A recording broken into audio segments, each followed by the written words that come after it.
Say your name, brother. Daryl White. What they call you, Daryl? Ghost. Where that nickname come from? Where Ghost come from? From the streets of South Central LA. So what does Ghost mean, man? What is that? I used to do things and nobody could see it. And you was gone. Yeah. All right, so look, man, right now, man, there's people out there protesting. There's people out there who, I did a video about people being wrongfully convicted. We talking about the injustices that's going on, and not just California, but all across the country, man. Somebody told me about a guy named David Dorn who was killed in Chicago, but said that was somebody trying to rob a store or something. But, not to get on the black-on-black crime, but thinking about all the injustices going on, George Floyd and many others, man, the dude Aubrey who was running home. Where was you at in the 1992 during that riots and civil unrest? I was in New Folsom B facility. You was in the penitentiary? Yes. What was you in there for? Murder, kidnap as the gunman. Murder, kidnap as the gunman. Yes. But here's the thing. There was a trial, and you was told that you wasn't a gunman. Yes. And then there was another trial, and your co-defendant was said he wasn't a gunman. Yes. Man, tell us about that. How you get convicted of some shit and both of y'all wasn't a gunman? Well, the first trial, my co-defendant was acquitted of the gun charge. He was found guilty of aiding and abetting me of murder, kidnap. However, on a direct appeal, we was acquitted of the kidnap charge. We was granted a new trial for the murder. The murder, we ended up with a hung jury. We go back to trial for the third time. I get acquitted of the gun charge, but yet and still was found guilty of first-degree murder. My co-defendant was found guilty of aiding and abetting me of first-degree murder when they saying neither one of us is the gunman.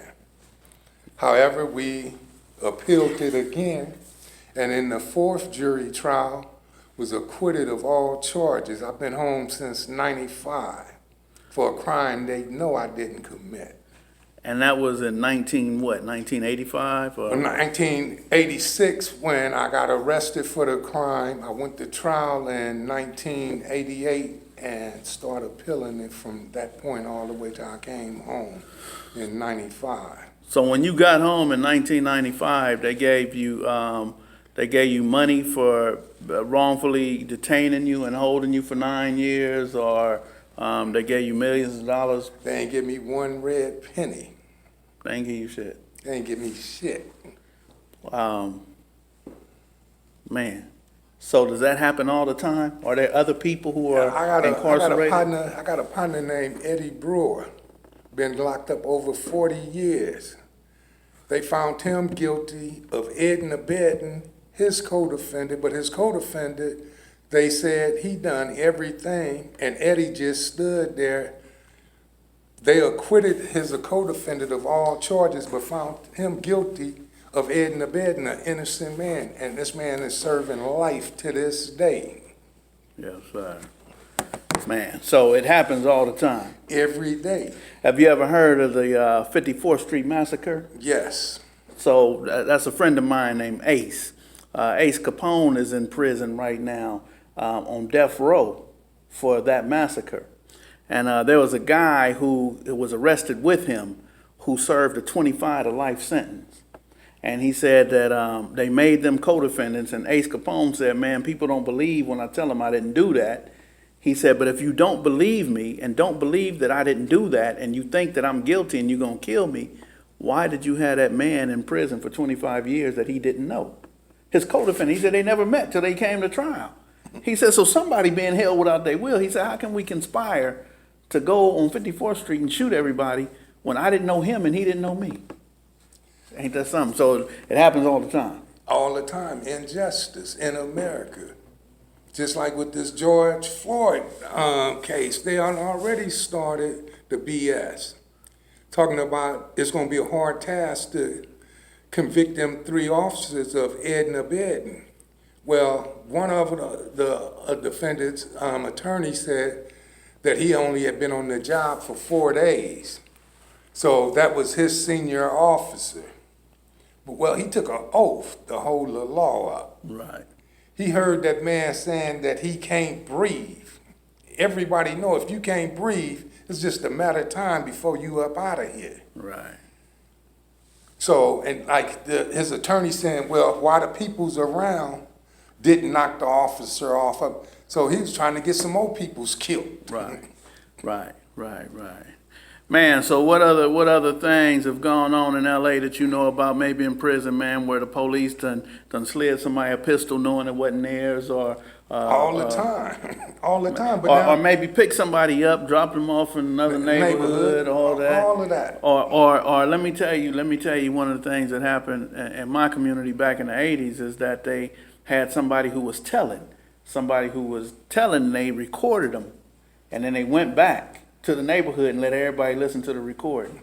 You know what I mean? So, man, they've been doing us dirty for years, man, years. You know, but now with aiding and abetting, the law says that you can be in New York and I can be in California.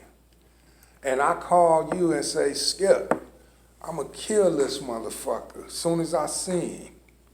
Hey, Skipp, I told you I was going to kill that motherfucker as soon as I see him. If them white folks get wind of that conversation me and you had, they're going to come in and get you for the simple fact you had knowledge of a crime before it took place and you had knowledge after it took place and you didn't do nothing to stop it. Just like them white officers that didn't stop George Floyd. Correct. But now the paramedics, if you look at the tape, them was not paramedics. When paramedics started wearing bulletproof vests and guns, when they threw him on the gurney and threw him in there, they need to be charged with aiding and abetting. Now the cold part about this aiding and abetting, this didn't happen in jail, in the Men's Central County Jail. It's a 6-man cell. 4 peoples done went to sleep, 2 is up. And the 2 is up, 1 get knocked out and get raped. And in the morning when we come out, and he runs and tell the deputy he been raped, the 4 was asleep is guilty of aiding and abetting, and they ain't even know it. They ain't heard nothing because the boy got knocked out. Wow. And they went up, and he went up in him. Well, that's nasty, man. Yeah. But now, even if you and somebody else and me is rolling, and y'all pass out, and I got a gun, y'all, first of all, didn't know I had a gun, and I shoot somebody and kill him, y'all guilty of aiding and abetting me. Even though we might have been drunk, might have been unconscious, sleep, all that. Yeah. So they need to come better. You know, they trying to go halfway right, but hey, they starting off with bullcrap talking about that's going to be a hard task to convict them of aiding and abetting. All right, so what need to be done, man? What we gonna do out here? What need to be done? What they need to do. It's just like I was jumped on by the police, and all what they do is pass them around. Ain't no way in the world.